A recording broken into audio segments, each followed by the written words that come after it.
भारत में लोकसभा चुनाव चल रहे हैं। ऐसे में राजनीतिक दलों में आरोप प्रत्यारोप का दौर बना हुआ है। जहां कांग्रेस देश की सत्ताधारी भारतीय जनता पार्टी के अमीरों के हित वाली पार्टी होने का आरोप लगाती रही है, वहीं भाजपा भी कांग्रेस पर परिवारवाद को लेकर निशाना साधती रही है। इस बीच इंडियन ओवरसीज कांग्रेस के अध्यक्ष सैम पित्रोदा ने पीएम मोदी के संपत्ति के बंटवारे वाले बयान के बाद कुछ ऐसी मांग कर दी है जिसने भारत की राजनीति में अब हलचल मचा दी है।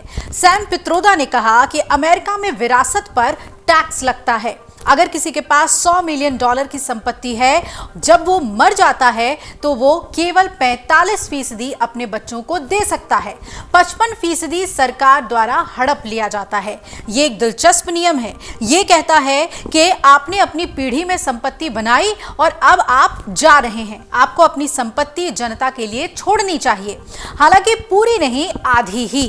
ये जो निष्पक्ष कानून है मुझे अच्छा लगता है, सैम पित्रोदा ने कहा और आगे कहा कि हालांकि भारत में आपके पास ऐसा नहीं है। अगर किसी की संपत्ति 10 अरब है और वो मर जाता है तो उसके बच्चों को 10 अरब मिलते हैं और जनता को कुछ भी नहीं मिलता। इसलिए लोगों को इस तरह के मुद्दों पर बहस और चर्चा करनी होगी। मुझे नहीं पता कि आखिर निष्कर्ष क्या निकलेगा, लेकिन जब हम धन के पुनर्वितरण की बात करते हैं तो हम नई नीतियों और नए कार्यक्रमों के बारे में बात करते हैं जो लोगों के हित में है, ना कि केवल अति अमीरों के हित में। पित्रोदा ने आगे ये भी कहा कि ये एक नीतिगत मुद्दा है। कांग्रेस पार्टी एक ऐसी नीति बनाएगी जिसके माध्यम से धन का बांटना बेहतर होगा। हमारे पास यानी भारत में न्यूनतम मजदूरी नहीं है।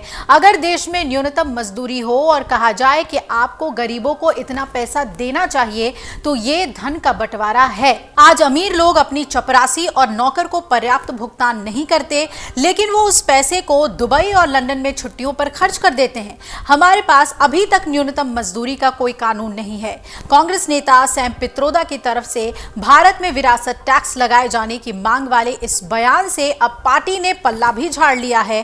कांग्रेस नेता जयराम रमेश ने बुधवार को कहा कि सैम पित्रोदा को खुलकर और आजादी से अपने विचार रखने का अधिकार है, लेकिन यह जरूरी नहीं कि पित्रोदा के विचार किसी मुद्दे पर कांग्रेस का पक्ष। हमारे पास अभी तक न्यूनतम मजदूरी का कोई कानून नहीं है। कांग्रेस नेता सैम पित्रोदा की तरफ से भारत में विरासत टैक्स लगाए जाने की मांग वाले बयान से पार्टी ने ही अब पल्ला झाड़ लिया है। Well, you know, Mr. Pitroda has been a friend, philosopher, guide, mentor to lakhs of people across the world, including me.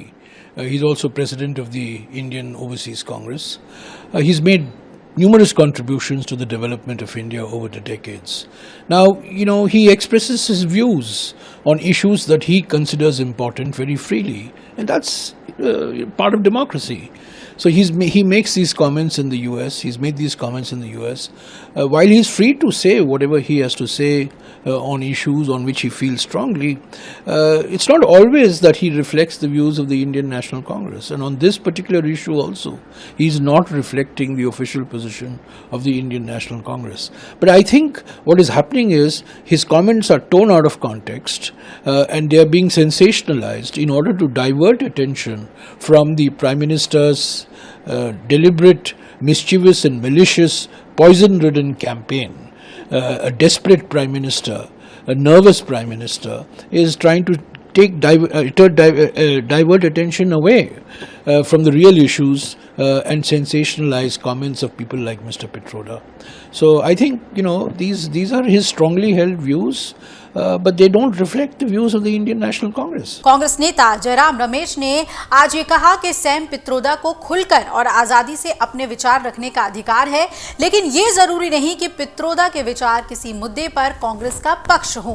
कई बार वो नहीं होते। पित्रोदा के इसी बयान को लेकर जयराम रमेश ने ट्विटर पे कहा, वो मेरे और दुनिया में कई लोगों के अच्छे मेंटर, दोस्त और मार्गदर्शक रहे हैं। पित्रोदा किसी भी मुद्दे पर अपनी राय को स्वतंत्रता के साथ रख सकते हैं। जाहिर तौर पर एक लोकतंत्र में लोगों को अपने निजी विचारों पर चर्चा करने और उन्हें रखने का अधिकार है। इसका ये मतलब नहीं है कि उनका विचार हमेशा कांग्रेस का विचार दर्शाता हो। कई बार ऐसा नहीं होता है। उनके बयान को इस वक्त सनसनीखेज बनाकर चलाना और इस परिप्रेक्ष्य से बाहर ले जाना पीएम मोदी के दुर्भावनापूर्ण चुनावी अभियान से ध्यान बांटने की कोशिश है। अब देखना है कि सैम पित्रोदा के इस बयान को लेकर बीजेपी और कांग्रेस कैसे वार पलटवार करते हैं और इस पर किस तरीके की सियासत होती है। अगर आप ये वीडियो YouTube पर देख रहे हैं तो हमारे चैनल को सब्सक्राइब करें और बेल आइकन को दबाना ना भूलें। अगर आप Facebook पर ये वीडियो देख रहे हैं तो हमारे पेज को लाइक करें।